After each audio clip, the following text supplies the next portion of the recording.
दोस्तों ये स्मार्टफोन पहला ऐसा मेड इन पाकिस्तान स्मार्टफोन है जो कि आपको कर्व स्क्रीन के साथ 120 हर्ट्ज एमोलेड स्क्रीन के साथ 108 मेगापिक्सल कैमरा भी देता है, साथ में आपको 16 जीबी की रैम भी देता है, 256 जीबी की 2.2 यूएफएस स्टोरेज भी देता है और 265 वॉट की चार्जिंग भी देता है। और ये सब सिर्फ आपको देखने को मिलता है 57,000 के अंदर और इसकी डिस्काउंटेड प्राइस जो है 53 के करीब है, मतलब 53,000 का आपको मार्केट के अंदर मिल सकता है। तो अगर आप इस स्मार्टफोन को खरीदना चाह रहे थे तो ये रिव्यू आपके लिए है। स्मार्टफोन की कुछ अच्छी बातें और कुछ बुरी बातें जो कि इसकी मुकम्मल एक फुल रिव्यू होने वाला है वो इस वीडियो के अंदर बताने वाला हूं और आपको गाइड करने वाला हूं कि ये स्मार्टफोन मेड इन पाकिस्तान तो है, हमें पाकिस्तान से मोहब्बत तो है, लेकिन क्या ये स्मार्टफोन के अंदर जो फीचर्स हैं वो आपको इस रेंज के अंदर वैल्यू फॉर मनी प्रोवाइड करते हैं कि नहीं, और ये जो स्मार्टफोन है क्या आप लॉन्ग टर्म के लिए कंसिडर कर सकते हैं। दोस्तों ये वीडियो पूरी देखिएगा कि आपका कीमती पैसा जो है वो जाया ना हो पाए और आप अच्छी जगह अपने कीमती पैसे को इन्वेस्ट कर सकें ताकि आप लॉन्ग टर्म एक अच्छी डिवाइस खरीद सकें। तो वीडियो को स्टार्ट करते हैं, जान लेते हैं मुकम्मल डिटेल से। अस्सलाम दोस्तों, आप देख रहे हैं खाली टेक्निकल चैनल। दोस्तों आज की वीडियो हम करने वाले हैं स्पार्क्स एज 20 प्रो का एक फुल रिव्यू। दोस्तों ये स्मार्टफोन है ना, आप कह सकते हैं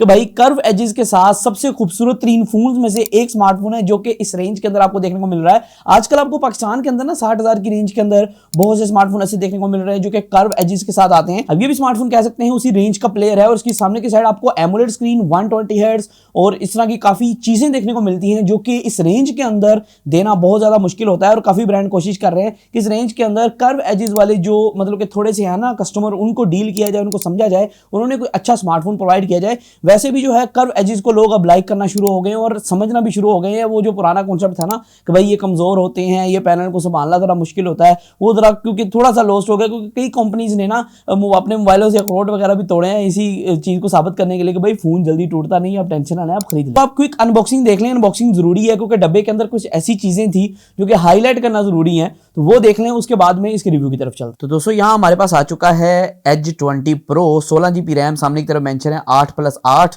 256 जीबी यूएफएस 2.2 मेमोरी मेंशन है, 108 मेगापिक्सल का ट्रिपल कैमरा मेंशन है, 16 मेगापिक्सल की सेल्फी मेंशन है।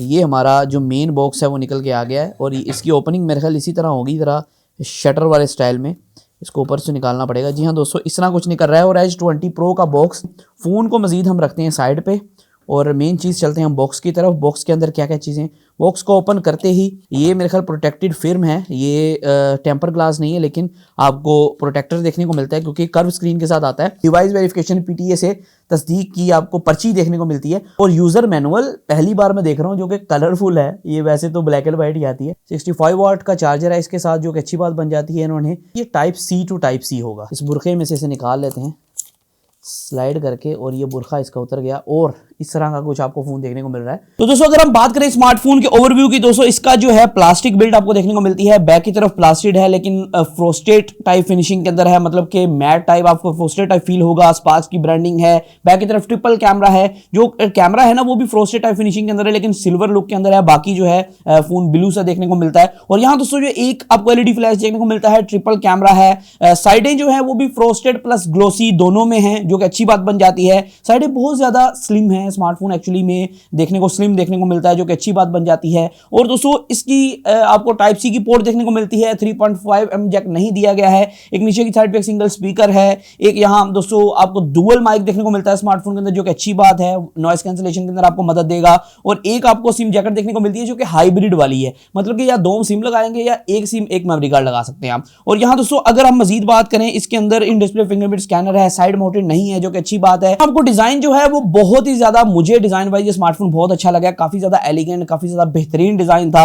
और जो डिजाइन की बिल्ड है वैसे तो प्लास्टिक की है, फ्रेम और बाकी चीजें प्लास्टिक की हैं, लेकिन दोस्तों ये बहुत ही ज्यादा अच्छा लगता है और डिजाइन ऐसा फील नहीं होता है कि एक प्लास्टिक का फोन है। काफी ज्यादा हाथ में पकड़ा हुआ, काफी ज्यादा प्रीमियम फोन लगता है जो कि अच्छी बात बन जाती है। और यहाँ दोस्तों मैं आपको बता चलूं, इसका स्पीकर सिंगल तो है लेकिन इसकी स्पीकर जो वॉइस क्वालिटी है वो काफी अच्छी है। वो आगे जाके मैं आपको टेस्ट आउट करवाता हूँ, आपको अंदाजा हो सकेगा। और यहाँ दोस्तों एक और चीज मैं आपको बता चलूं, जो फ्रंट साइड पे डिस्प्ले है ना भाई, ये मेन चीज है। डिस्प्ले मेन चीज क्यों है कि भाई ये 120 हर्ट्ज का एक एमोलेड पैनल है और इस रेंज के अंदर 120 हर्ट्ज एमोलेड पैनल देना और अच्छी ब्राइटनेस के साथ ये बहुत बड़ी बात होती है। ये जो पैनल है ना, ये आप देख सकते हैं कि भाई इसकी ब्राइटनेस बहुत ज्यादा हाई है। अगर आप आउटडोर भी इस्तेमाल करते हैं तो आपको कोई ज्यादा मसला नहीं होगा। हालांकि यहाँ निट्स वगैरह मेंशन नहीं थे ब्रांड की तरफ से, लेकिन फिर भी इसकी अगर आप आउटडोर भी इस्तेमाल करते हैं इसे तो कोई भी आपको मसला वगैरह नहीं होगा। आप बहुत आसानी से इसे इस्तेमाल कर सकते हैं। आउटडोर विजिबिलिटी बहुत अच्छी है। जो डिस्प्ले के कलर्स है ना एमोलेड होने की वजह से काफी अच्छे हैं, काफी खूबसूरत हैं। डिस्प्ले जो कलर्स हैं वो काफी अच्छे प्रोड्यूस करता है। यूट्यूब पे आप 2K तक की रेजोल्यूशन इसको सपोर्ट कर सकते हैं, 1440p तक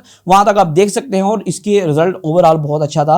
लेकिन दोस्तों यहाँ एक और चीज सॉफ्टवेयर वाइज मुझे थोड़ा सा देखने को मिला कि भाई इसके अंदर वाइड वन L3 का सपोर्ट है, मतलब कि नेटफ्लिक्स और बाकी OTT प्लेटफॉर्म्स के ऊपर आप 4K क्वालिटी या फिर 2K क्वालिटी नहीं देख पाएंगे, वहां जो है HD क्वालिटी तक आप लिमिट हो जाएंगे। तो ये मेरे ख्याल सॉफ्टवेयर अपडेट के थ्रू इसे सोल्व किया जाए तो ज्यादा बेहतर हो जाएगा। तो सॉफ्टवेयर अपडेट ज्यादातर फोन के अंदर आती हैं, वो सोल्व हो जाते हैं, लेकिन इसके अंदर फिलहाल वाइड वन L3 का सपोर्ट देखने को मिल रहा है, वाइड वन L1 का नहीं है। लेकिन ओवरऑल जो डिस्प्ले की क्वालिटी है, जो डिस्प्ले के एजेस हैं वो काफी अच्छे हैं, मतलब कि डिस्प्ले वाइज ये स्मार्टफोन आप 10 आउट ऑफ 10 ही कह सकते हैं, क्योंकि डिस्प्ले में कोई प्रॉब्लम नहीं है, फोन काफी अच्छा परफॉर्म करता है। बाकी जो है बेजल्स ना होने के बराबर हैं, बेजल्स बहुत ही ज्यादा कम है। अगर दोस्तों हम बात करें सिग्नल्स की, क्योंकि मेन प्रॉब्लम अगर पाकिस्तान के अंदर आता है ना किसी को, वो आता है कि भाई आपके 4G सिग्नल कैसे आ रहे हैं, इसकी वाईफाई सिग्नल कैसे आ रहे हैं। इसकी वाईफाई और 4G कवरेज बहुत अच्छी थी, 4G प्लस का सपोर्ट नहीं देखने को मिला, लेकिन 4G यहाँ सपोर्ट करता है, 4G भी सपोर्ट करता है, LTE भी सपोर्ट करता है। और यहाँ इसके अंदर जो आप कह सकते हैं वोल्टी का सपोर्ट है वो भी देखने को मिलता है, वोल्टी कॉलिंग आप LTE कॉलिंग कर पाएंगे, जो कि अच्छी बात बन जाती है। और इसके अंदर एक और चीज के जो स्पीड्स हैं मुझे काफी अच्छी देखने को मिली, और कहीं भी मुझे सिग्नल ड्रॉपिंग का और जो है ना कॉल कट का इस तरह कोई इशू नहीं देखने को मिला, मतलब कि इसकी सिग्नल क्वालिटी जो है वो काफी ज्यादा अच्छी है। डुअल 4G है, दोनों सिम एट अ टाइम आपको 4G पे देखने को मिलेंगी, आप डाटा ऑन भी कर लें तब भी दूसरी सिम 4G पे ही रहेगी, जो कि अच्छी बात है। तो सब बात आ गई सॉफ्टवेयर की। सॉफ्टवेयर के अंदर इसके अंदर स्टॉक एंड्रॉइड देखने को मिलता है, बहुत ज्यादा इसके अंदर जो है आप कह सकते हैं कस्टमाइजेशन नहीं है, बहुत सिंपल सा सॉफ्टवेयर बनाया गया है। हाँ, यहाँ मुझे थोड़ा थोड़ा सिंपल ज्यादा लगा ये, क्योंकि इसके अंदर ज्यादा कस्टमाइजेशन नहीं है, बस ऊपर वाले पैनल को थोड़ा सा बनाया गया है और बाकी जो है स्टॉक एंड्रॉइड ही रहने दिया गया है। उससे ये फायदा हुआ है कि फोन की स्पीड जो है वो ओवरऑल काफी ज्यादा इंक्रीज हो गई है। हालांकि इसके अंदर G99 का प्रोसेसर है, लेकिन फोन की जो ओवरऑल स्पीड है मुझे काफी अच्छी देखने को मिली, फोन बड़ा क्विक रिस्पॉन्स कर रहा था। लेकिन दोस्तों इसकी वजह एक ये भी है कि सॉफ्टवेयर के अंदर बहुत ज्यादा उन्होंने ना अपनी तरफ से स्किन्स वगैरह और बाकी चीजें ऐड नहीं की हैं, जिसकी वजह से थोड़ा तेज है, लेकिन फीचर्स की थोड़ी कमी है, क्योंकि जब सॉफ्टवेयर के अंदर आप बहुत ज्यादा फीचर्स और बहुत ज्यादा स्किन्स वगैरह नहीं डालते हैं, वो बहुत ज्यादा खूबसूरत तो नजर नहीं आता है, फीचरलेस नजर आता है, लेकिन उसके अंदर कह लें कि स्पीड वगैरह और जो चलने की स्पीड है वो अच्छी हो जाती है। इसके अंदर ब्लोटवेयर ना होने के बराबर था, कोई भी ऐसी ऐप नहीं थी जो इसके अंदर फालतू इन्होंने दी है, सारा जो स्टॉक एंड्रॉइड की एप्स होती हैं वही थी। और दोस्तों इसके अंदर एंड्रॉइड 13 का out of the box support देखने को मिलता है, और सॉफ्टवेयर के अंदर जो बेसिक फीचर्स हैं वो आपको सारे देखने को मिलते हैं। नेविगेशन कंट्रोल है, आइकन्स को बड़ा छोटा आप कर सकते हैं, एनिमेशन को कंट्रोल और सारी चीजें, वो मतलब कि फीचर्स के हिसाब से इसको फुल लेस किया गया, लेकिन बस स्किन्स की थोड़ी थीम्स की थोड़ी कमी है। इसके अंदर थीम्स कोई मतलब कि हाई लेवल या फिर इसकी स्किन कोई बहुत अच्छी नहीं लगाई गई है, बस नॉर्मल सा रखा गया। कैमरा की अगर हम बात करें, इसके अंदर ही इसकी अपनी कैमरा ऐप देखने को मिलती है, जो कि 108 मेगापिक्सल का इसका मेन कैमरा है, उसको भी टेस्ट आउट करते हैं। और जो मेन इसका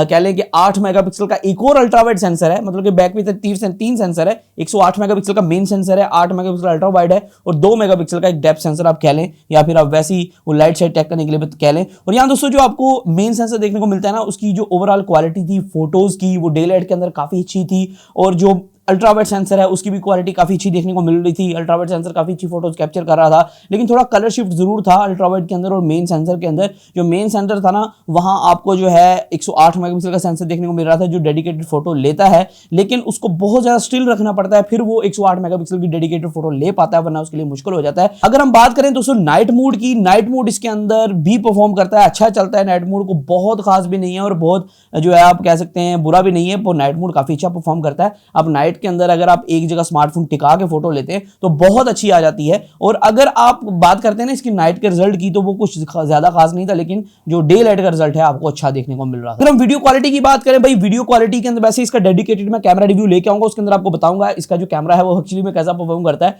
क्योंकि पहला कर्व स्क्रीन वाला पाकिस्तान का स्मार्टफोन है इस रेंज के अंदर, स्पार्क का पहला स्मार्टफोन आप कह सकते हैं जो कि मैं रिव्यू कर रहा हूं, तो मैं इसका एक फुल डेडिकेटेड कैमरा रिव्यू आपके लिए लेके आऊंगा। बाकी इसका जो है आप कह लें कि वीडियो का जो रिजल्ट है बैक की तरफ 1080p 60 fps है, जो अच्छी बात बन जाती है। और इसकी जो बैक की तरफ जो मेन सेंसर है ना, उसके अंदर मुझे कुदरती जो है थोड़ी इमेज स्टेबलाइजेशन देखने को मिली। ये पता नहीं EIS है कि OIS है, लेकिन मतलब कि थोड़ा सा स्टेबल था नॉर्मल फोन की निस्बत। और बाकी इसके अंदर एक ऑप्शन भी है जो कि सॉफ्टवेयर इमेज स्टेबलाइजेशन है, आप EIS उसे कह सकते हैं, वो जो है काफी ज्यादा स्टेबल करती है फुटेज को अगर आप उसको ऑन करते हैं। लेकिन वो वाला क्या करता है, जब भी उसे आप ऑन करते हैं ना, तो वो अल्ट्रा वाइड कैमरा पे शिफ्ट होकर थोड़ा सा जूम कर लेता है और वो जो है स्टेबल होना इमेज जो है वो शुरू हो जाती है। ये चीज़ है। बाकी 1080p 60 fps बैक की तरफ है और 1080p 30 fps फ्रंट साइड पे आपको देखने को मिलता है, जो कि अच्छी बात बन जाती है। आप मतलब कि इससे वीडियोग्राफी भी कर सकते हैं, लेकिन वीडियोग्राफी का जो ओवरऑल रिजल्ट है ना, उसके जो कलर्स हैं वो बहुत कमाल नहीं थे। बस आपको थोड़े से आप कह लें फीके फीके से कलर देखने को मिलते हैं। आपको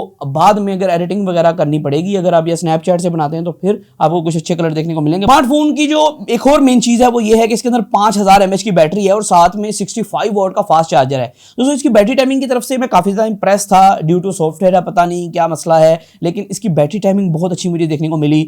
मेरे यूज के अंदर मैं बहुत मतलब कि अच्छा यूजर हूँ, हैवी यूजर हूँ, मतलब कि सोशल मीडिया यूज करता हूँ, बाकी चीजें काफी चीजें करता हूँ। मेरे यूज में ये 2 दिन स्मार्टफोन निकाल रहा था। और अगर आप बहुत ही ज्यादा हैवी यूज है, मतलब कि आप स्क्रीन से उतरते ही नहीं है, तो शायद एक दिन आपके पास निकाल जाए, लेकिन मेरे पास ये 2 दिन निकाल रहा था। और चार्जिंग स्पीड भी इसकी काफी अच्छी है। इसके अंदर जो इसकी फास्ट चार्जिंग उसको अल्ट्रासोनिक नाम करके कुछ दिया गया है, और इसके अंदर type C to type C adapter आता है, उसी से आप चार्ज करते हो, तो ये मतलब कि चार्ज भी जल्दी हो जाता है। और उसके बाद 65 वॉट फास्ट चार्जिंग है। और उसके बाद ये भी आपको बता चलूं कि भाई ये लो भी जल्दी नहीं होता। इन डिस्प्ले फिंगरप्रिंट स्कैनर है जो कि मेरी टेस्टिंग में अच्छा परफॉर्म कर रहा था। फेस अनलॉक भी है, फेस अनलॉक भी अच्छा परफॉर्म कर रहा था, फेस अनलॉक भी स्लो नहीं है। लेकिन दोस्तों एक और चीज मैं आपको बताता चलूं कि इसके अंदर आपको जो रैम कॉम्बिनेशन और जो आपको परफॉर्मेंस देखने को मिलती है, Helio G99 है, वो बहुत एफिशिएंट प्रोसेसर नहीं, लेकिन इसी रेंज के अंदर आपको कर्व स्क्रीन के अंदर सारे स्मार्टफोन ब्रांड यही प्रोवाइड कर रहे हैं। और इससे ऊपर भी G99 आपको 70-70 हज़ार में भी देखने को मिल रहा है। बाकी ये जो आप कह सकते हैं कि प्रोसेसर है, काफी अच्छा परफॉर्म करेगा। 40 FPS तक आप PUBG खेल पाएंगे, गेमिंग कर पाएंगे। इसके अंदर वैसे तो 16 GB रैम कहा गया है, क्योंकि 8 GB वर्चुअल रैम है, 8 GB फिजिकल है, लेकिन आपने फिजिकली कंसिडर करना है। 256 GB की UFS 2.2 की स्टोरेज है, जो कि बहुत अच्छी बात है, जिसकी वजह से फोन थोड़ा सा फास्ट हुई। दोस्तों इसके अंदर जायरो जो है वो हार्डवेयर बेस आपको देखने को मिलता है, और डे टू डे यूसेज के अंदर ये स्मार्टफोन काफी अच्छा परफॉर्म करता है, जो कि बहुत अच्छी बात है। दोस्तों ओवरऑल अगर देखा जाए भाई 53,000 के अंदर या 57,000 के अंदर, अगर आप डिस्काउंटेड प्राइस के अंदर लेते हैं 53,000 में, 53,500 मुझे रेट मिला मार्केट से, तो इस रेंज के अंदर आप लेते हैं तो मैं समझता हूं अच्छा स्मार्टफोन हो सकता है। लेकिन इसके अंदर मैं कुछ ऐसी चीजें बता दूं जो आपने जेहन में रखनी है कि ये भी इसके अंदर हो सकता है। इसके अंदर सॉफ्टवेयर के अंदर आप कह सकते हैं कि हल्के हल्के आपको